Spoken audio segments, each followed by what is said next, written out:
हरे कृष्णा। तो आज हम डिस्कशन करेंगे कि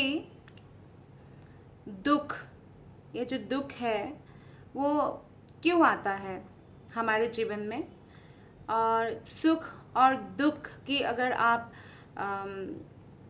नापेंगे, यू मेजर इट। जैसे हम हर न्यू ईयर में एक दूसरे को विश करते हैं, हैप्पी न्यू ईयर। लेकिन जब अंत होता है साल का, तो अगर हम देखेंगे कि हैप्पी नहीं रहा पूरा न्यू ईयर, कुछ ना कुछ ऐसा भी था, और बहुत कुछ दुख का समय आता है। दुख तब होता है जब हमारा जो मन है वो विचलित होता है, क्योंकि सुख दुख सब मन में ही है। तो इसीलिए भगवान श्री कृष्ण भगवत गीता में हमें उपदेश देते हैं, मात्रा स्पर्शास्तु कौन्तेय एंड तंग तितिक्षस्व भारत। मतलब ये जो मात्रा स्पर्शास्तु कौन्तेय शीतोष्ण सुख दुखदा। तो ये शीत और गर्मी, जैसे गर्मी और सर्दी का मौसम आता रहता है, इस तरह से इस भौतिक जगत में सुख और दुख का मौसम भी आता रहता है। तो अर्जुन के माध्यम से भगवान श्री कृष्ण हमें ये उपदेश देते हैं कि हम इसको सहन करना सीखें। तो हमारे जीवन में जो भी दुख और सुख है वो क्यों आते हैं? मनुष्य तो हर कार्य आनंद के लिए करते हैं, सुख के लिए करते हैं, फिर भी मनुष्य को दुख मिलता है। आपने कभी भी मंदिर में ऐसा प्रार्थना तो नहीं किया होगा कि हे भगवान मुझे ये दुख दीजिए, वो दुख दीजिए। जब दुख बिन मांगे हमारे जीवन में आता है, तो इसका अर्थ यह भी हमें समझना चाहिए कि सुख भी बिना मांगे हमारे जीवन में आएगा ही। क्योंकि सुख और दुख जो है पूर्व जन्म का, पहले के जो जन्म है उसका पुण्य फल और पाप फल का परिणाम है। तो वेदांत सूत्र है आनंदमयो भाष्यत। तो हम आनंद के लिए ही प्रयास करते हैं, लेकिन किस दिशा में हमें प्रयास करने से उस आनंदमय, उस चिन्मय जगत में प्रवेश मिलेगा, वो हमें बताते हैं श्रीमद् भागवत गीता और भागवतम जैसे भक्ति ग्रंथ। तो कलियुग में कैसा है कि कलियुग में व्यक्ति बहुत ज़्यादा भौतिक है। इवन यहाँ तक कि जो एजुकेशन है वो पूरी तरह से भौतिक एजुकेशन पर डिपेंड है। और इसलिए क्या होता है कि लोग जो है वैल्यू बेस्ड एजुकेशन की जगह पे वो ज़्यादा इंटेलेक्चुअल एजुकेशन की तरफ जा रहे हैं, और उसी को ही सक्सेस मानते हैं कि भौतिक नॉलेज से ही जो है कोई भी सक्सेस प्राप्त कर सकते हो, ऐसा सोचते हैं। लेकिन जब वैल्यू बेस्ड एजुकेशन, यानी जो हमारे एंशियंट शास्त्र है, इंडियन एथोस के बारे में अगर हम शिक्षा प्रदान नहीं करेंगे, कोई भी मनुष्य हो, अगर उनको हम भगवान के बारे में शिक्षा प्रदान नहीं करेंगे, तो फिर वो कभी भी पूर्णतया जो है कल्मशों से मुक्त नहीं हो सकता है, जन्म मृत्यु चक्र से मुक्त नहीं हो सकता है। और एक प्रकार से ऐसा एजुकेशन हमें बंधन में डालता है। इसीलिए भौतिक शिक्षा के साथ आध्यात्मिक शिक्षा ग्रहण करना बहुत अनिवार्य है। उतना ही अनिवार्य है जितना आध्यात्मिक शिक्षा, इतना अनिवार्य है जितना कि सांस लेना अनिवार्य है। क्योंकि इसके बिना अगर कोई भौतिक विद्या में जीरो भी है, उन्होंने कोई डिग्री हासिल नहीं किया, लेकिन आध्यात्मिक विद्या में पारंगत है और ऐसा वो प्रैक्टिस करते हैं, तो वो जीवन में सफल हो सकते हैं। मनुष्य जीवन में सफलता, जो शास्त्र बात करते हैं इस बारे में। तो कलियुग में भौतिक जगत के जीव के लिए सुख का क्या अर्थ है? बहुत ज़्यादा अमीर बन जाओ, बहुत धनी बन जाओ, और लोग अच्छे कैरेक्टर के लोगों को सम्मान देने से ज़्यादा धनी व्यक्ति को सम्मान देते हैं, जिसका कैरेक्टर अगर अच्छा ना भी हो तो भी चलता है। तो कहने का मतलब है ये कलियुग का प्रभाव है कि लोग धनी व्यक्ति को सुखी मानते हैं, लेकिन एक्चुअली जो धनी व्यक्ति है वो इतना ही सुखी होता तो वो अपने महंगी गाड़ी में और महल जैसे घर में वो दुखी नहीं होता, कभी चीखता नहीं, चिल्लाता नहीं, ना चिड़चिड़ा होता, ना रोता, कुछ भी नहीं होता। तो ज़्यादा धनी होना कलयुग में सुखी माना जाता है। भौतिक सुविधाएं जैसे बड़ी गाड़ी, बड़ा घर होना सुखी माना जाता है। सामाजिक प्रतिष्ठा होना, धर्मपत्नी सुंदर होना कि मेरी मेरी धर्मपत्नी देखो कितना ज़्यादा सुंदर है, बच्चे आज्ञाकारी हो, स्वस्थ शरीर हो। लेकिन हमें ये समझना होगा कि ये सभी भौतिक है और क्षणिक है। भगवत गीता में भगवान इस भौतिक संसार के बारे में बताते हैं कि ये दुखालयम है और अशाश्वतम है, यानी दुखों से भरा हुआ है और शाश्वत नहीं है। शाश्वत मतलब इटर्नल, इट्स नॉट इटर्नल। तो जो दुख है, सभी व्यक्ति दुखों से ग्रसित रहता है, क्योंकि दुख क्या है? बीमार होना। कौन बोल सकते कि मैं बिल्कुल बीमार ही नहीं हुआ और ना ही होऊंगा? या कौन बोल सकते कि मेरा कभी मूड ऑफ हुआ ही नहीं, या मुझे कभी दुख अनुभव नहीं हुआ? या निर्धनता, मृत्यु, ये सब दुख है। पैसों की कमी हो जाना, ये बहुत दुख है भौतिक संसार में। दुख वो है जो सबके जीवन में आएंगे ही, लेकिन कोई नहीं चाहता कि दुख आए, लेकिन फिर भी दुखों से बच नहीं सकता है। तो यानी जो दुख है वो इनएविटेबल है, वो हमारे जीवन में आएंगे ही, हम उसको रोक नहीं सकते हैं, क्योंकि ये भौतिक संसार का नेचर ही ये है, दुख देना।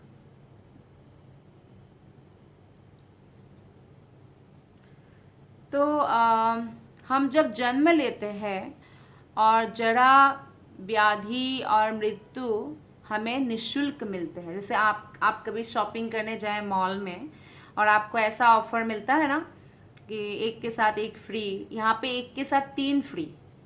अगर आप जन्म लेते हैं तो 3 फ्री में आता है, बीमारियां, बुढ़ापा और मृत्यु। यानी जो जन्म लेंगे उसका मृत्यु अवश्यंभावी है, और बीमार होना और बुढ़ापा ये तो आएंगे ही, जन्म के साथ फ्री है ये तीनों। और बीमारियां जैसे हार्ट अटैक होना, दांत खराब होना, दांत मुंह में छाले पड़ जाना, घुटनों का दर्द, कुछ बीमारियां तो होती ही रहती है, लोग उसको इतना गिनते नहीं है। क्रॉनिक डिजीज तो है ही, बड़ी बड़ी डिजीज जो है। उसके अलावा रोज तकलीफ देने वाली बीमारियां भी है बहुत सारे, जैसे दर्द हो जाना, या बहुत सारी ऐसी छोटी छोटी बीमारियां हैं। फोड़ा हो गया, किसी को कैंसर हो गया, किसी का ब्लड प्रेशर हाई है, और डायबिटीज़ हो गया, ये सब बीमारियां हैं। और बुढ़ापा में क्या होता है? हाथ पैर ठीक से कार्य नहीं कर पाता है। जैसे हम जब बीमार होकर उठते हैं तो वीकनेस सा फील होता है ना, तो हम उसको बुढ़ापे के साथ तुलना कर सकते हैं कि बुढ़ापे में हर समय आपको ऐसा लगता रहेगा, हाथ पैर ठीक से नहीं चलता, एंड दूसरों पर निर्भर होना पड़ता है, आंखों से कम दिखाई देने लगेगा, कानों से सुनाई कम देगा, स्मरण शक्ति कमजोर हो जाएगा, भूलने वाली बीमारी हो जाती है कई बार, और जो आप खाएंगे उसे डाइजेस्ट करना मुश्किल होता है, डाइजेस्ट हो भी जाए तो कंस्टिपेशन हो जाएगा। तो इस तरह से बुढ़ापा में तो बहुत ज़्यादा कष्ट है, और ऊपर से आप उस समय कमाते नहीं हैं, तो आपके जो बहुत प्रिय पुत्र है, your dear son and daughter, वो भी अपने अपने लाइफ में बिजी हो जाएंगे, और हो सकता है आपको इतना समय ना दे पाए, तो उसका दुख अलग होगा।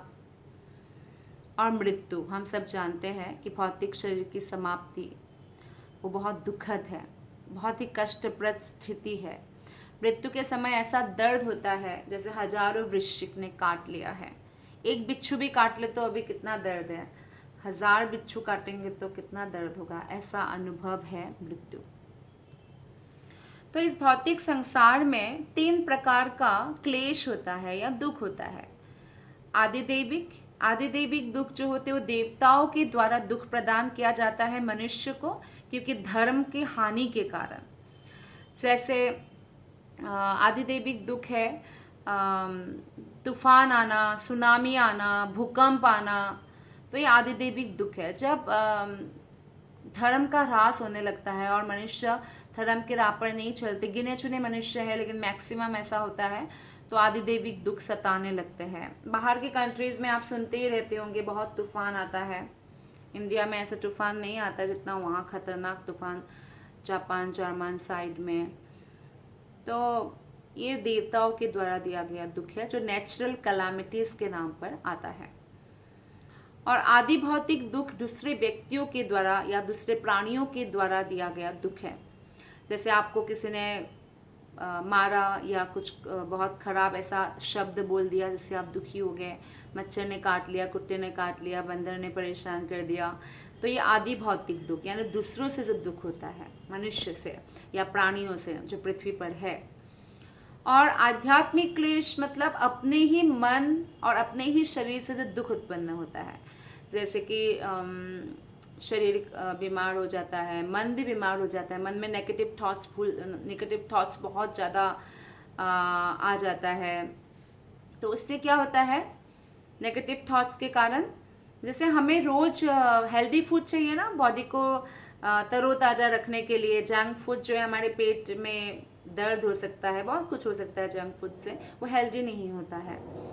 तो उसी प्रकार मन को नेगेटिव थॉट्स तो आता ही रहेगा क्योंकि ये नेचर है, ये भौतिक संसार में आने के कारण।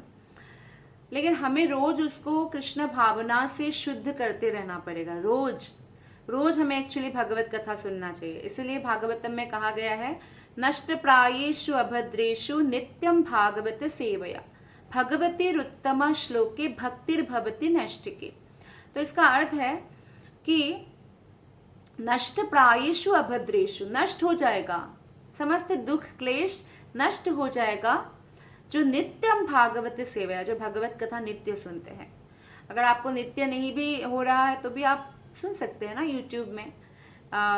जो प्रामाणिक भक्त है, जैसे शिल प्रभुपाद है, शिल प्रभुपाद के लेक्चर्स बहुत मिलता है यूट्यूब में, आप सुन सकते हैं।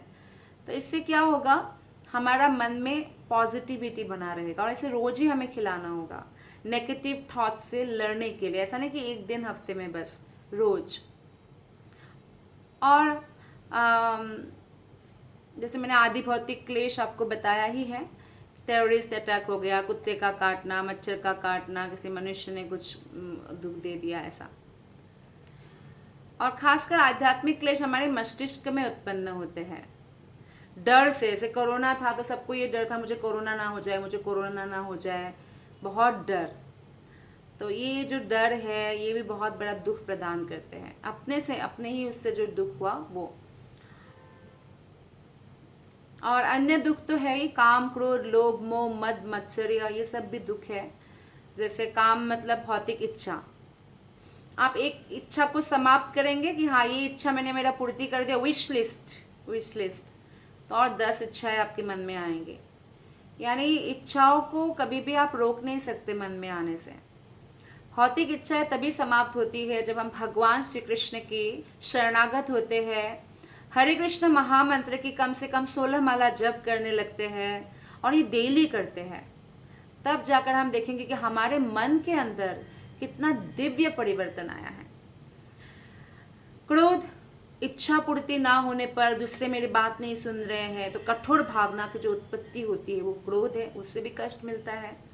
भौतिक इच्छा से तो कष्ट मिलता ही है, और इच्छा पूर्ति नहीं होने पर जो क्रोध आता है उससे बहुत कष्ट मिलता है। क्रोध को सहन करना बहुत मुश्किल है, क्रोध को प्रदर्शन करने से भी बड़ा मुश्किल है।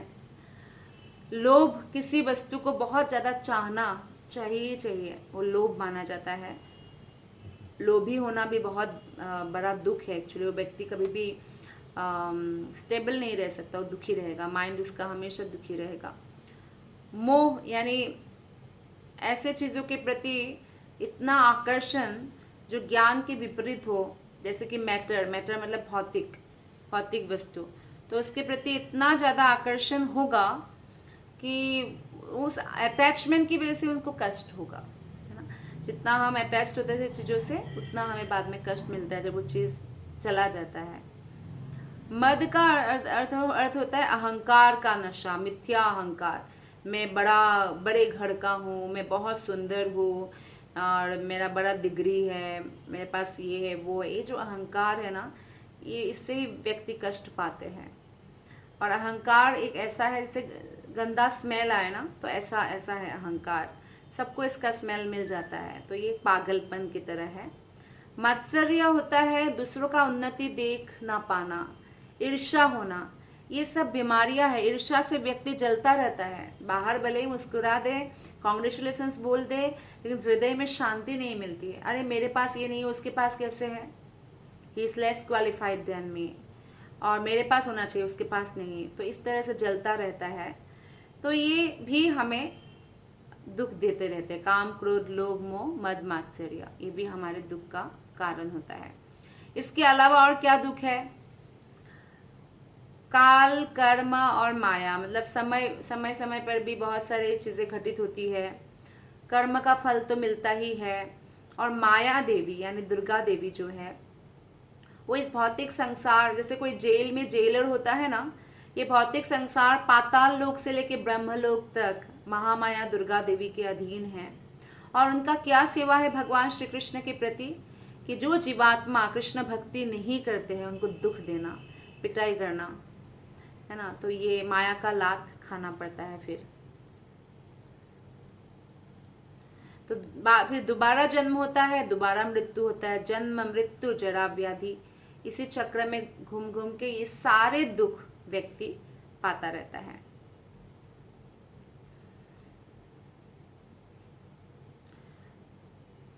तो हम कैसे इस जन्म मृत्यु के चक्र से मुक्ति पा सकते हैं, कैसे बाहर निकल सकते हैं?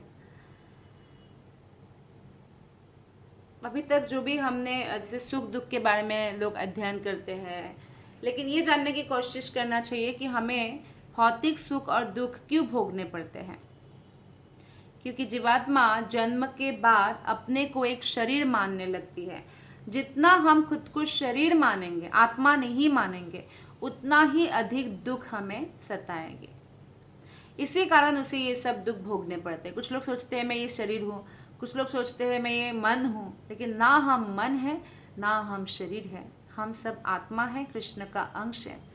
जब तक हम मिथ्या अहंकार से कि मैं शरीर हूँ से सच्चा अहंकार कि कृष्ण का अंश तक नहीं पहुंच जाता, तब तक उसके मन में दुख होता रहेगा। तो दुख भी मन का ही खेल है। भागवतम में बताया गया है, नायम जनो में सुख दुख हेतु, न देवतात्मा ग्रह कर्म काला, मनः परं कारणं मामनन्ति, संसार चक्रम परिवर्तनेद्यात्। अर्थात कोई व्यक्ति नायम जनों में सुख दुख हेतु, कोई व्यक्ति मुझे दुख नहीं दे सकता, दुख का कारण नहीं है, ना कोई देवता, ना कर्म का समय, कोई भी दुख का कारण नहीं है। दुख का कारण क्या है? मन ही परम कारणम आमनन्ति। सब विद्वान जन कहते हैं कि मन ही परम कारण है। संसार चक्रम परिवर्तनेद्य, जो हम संसार के चक्रव्यूह में, जन्म मृत्यु जरा व्याधि में मुझे बार बार गिराते रहते हैं। तो इसलिए हमें किस पर काम करना चाहिए? हमें मन पर काम करना चाहिए। और जब हम मन पर काम करेंगे तो ऑटोमेटिकली हम समस्त दुखों से मुक्त हो जाएंगे। और मन पर काम कर, मन का उद्धार के लिए क्या क्या कर सकते हैं हम? मंत्रायते इति मंत्र, जो मन का उद्धार कर सकते हैं। त्रायते इति मंत्र, कौन सा मंत्र? हरे कृष्ण कृष्ण कृष्ण हरे हरे, हरे राम राम राम हरे, ये महामंत्र। तो इस महामंत्र का हमें कम से कम रोज 16 माला करना चाहिए। अगर आप स्टूडेंट हैं और आप नहीं कर सकते अभी 16, लेकिन जितना हो सकता है उतना करना चाहिए। फिर ये भी अपने आप से प्रॉमिस करना चाहिए कि मैं धीरे धीरे इस माला को बढ़ाऊंगा। फॉर एग्जाम्पल आपने 4 माला से शुरू किया, तो आपने फिर 1 महीने बाद और 2 बढ़ा दिया, 6 कर दिया, फिर 1 महीने बाद फिर 8 कर दिया। तो ऐसे क्या होगा? प्रैक्टिस में आ जाएगा, तो आपको आनंद भी आने लगेगा और आपके अंदर दृढ़ता भी बढ़ेगी। और जो हमें हमारे आत्मा का आहार है, जिससे मन का उद्धार होता है, और मन फिर सुख दुख में समान स्थिति में रह पाएगा। आप सबका बहुत बहुत धन्यवाद। हरे कृष्णा।